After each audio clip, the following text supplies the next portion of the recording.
Mishenichnas Adar Marbim Besimcha. Quando começa o mês de Adar, se aumenta a alegria.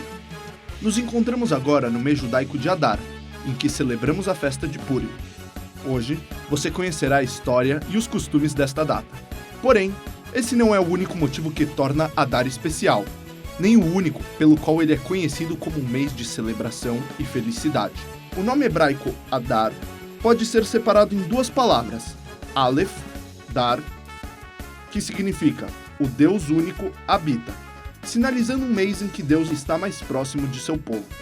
O nome também está relacionado com a palavra Adir, que denota força e poder. O Rebbe diz que o termo Adir é usado para referir-se ao povo judeu, o que seria mais apropriado para um mês em que a sorte do povo está em seu auge. A tradição relata que Moshe faleceu em 7 de Adar. O Talmud nos diz que quando o perverso Aman, vilão da história de Purim, quis destruir a nossa nação, ele fez um sorteio para determinar a data mais oportuna. Quando a data caiu em Adar, ele se alegrou. Que mês poderia ser melhor para punir os judeus, pensou ele, quando Moshe morreu? Certamente, não havia tempo mais propício. No entanto, ele não sabia que neste mesmo dia Moshe também nasceu, e a força de seu aniversário ajudou a reverter os maus decretos.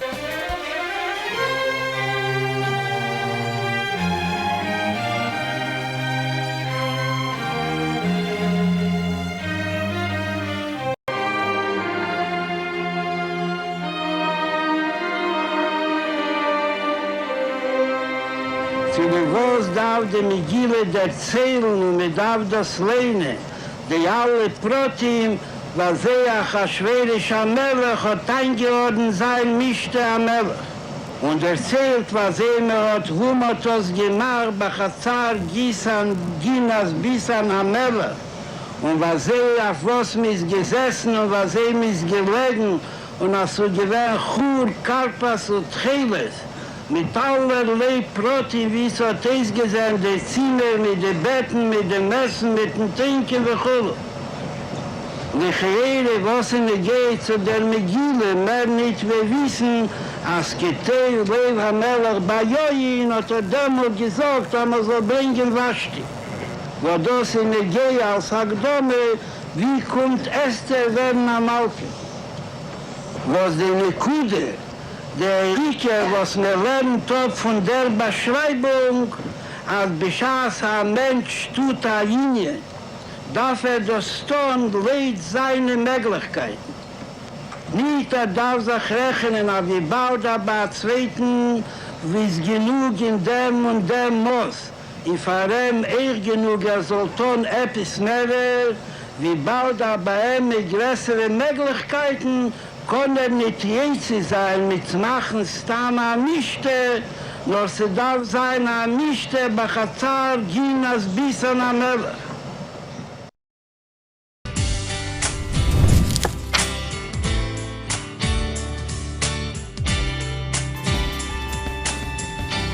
Confira a seguir a história da festa de Purim.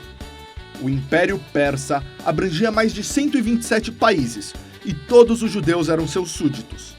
Quando o rei Ahasverosh mandou executar sua esposa, a rainha Vashti, por recusar-se a cumprir suas ordens, ele organizou um desfile de beleza para encontrar uma nova rainha.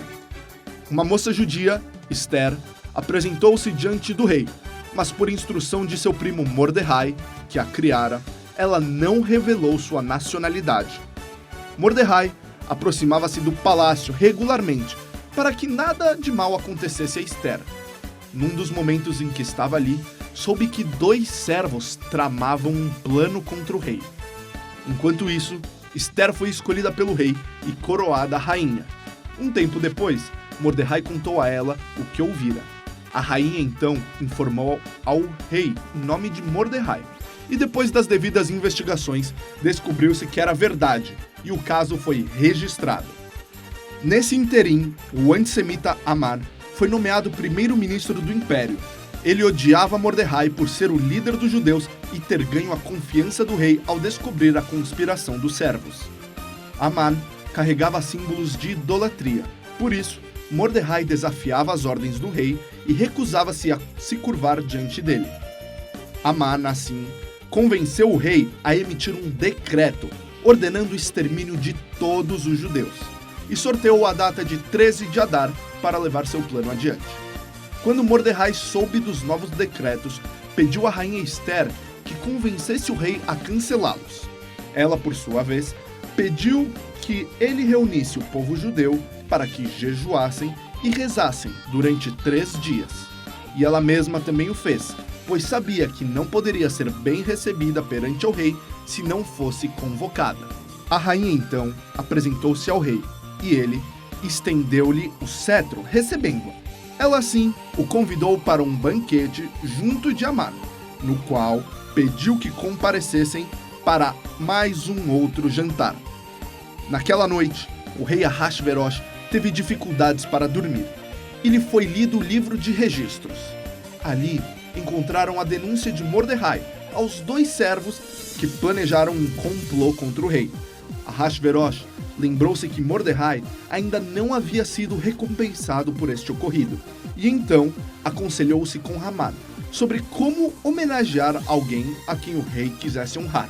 Haman pensou que as honras do rei se referissem a ele, e aconselhou que o homenageado desfilasse com as vestimentas e o cavalo do rei.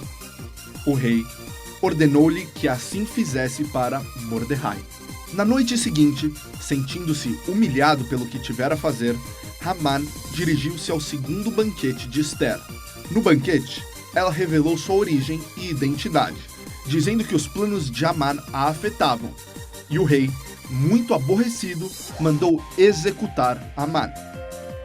O decreto de 13 de Adar foi revogado, e o povo judeu recebeu o direito a defender-se de seus inimigos.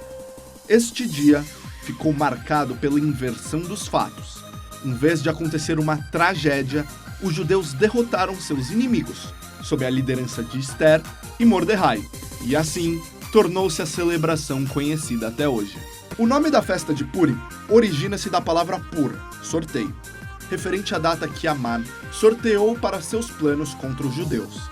Esse dia, na verdade, transformou-se numa data muito alegre em que o povo foi salvo e saiu-se vitorioso.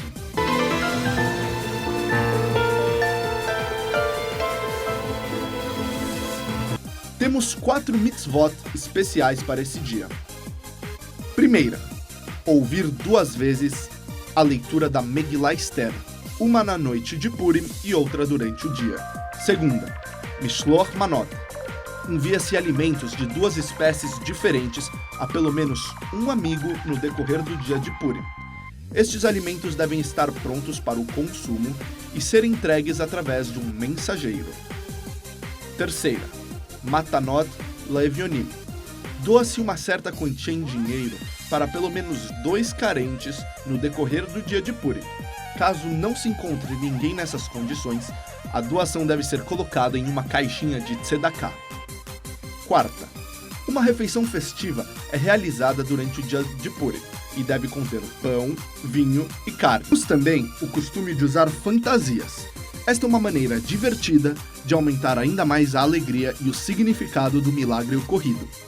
Existem 2 tipos de milagres: aquele que é óbvio e aquele que está oculto pela natureza.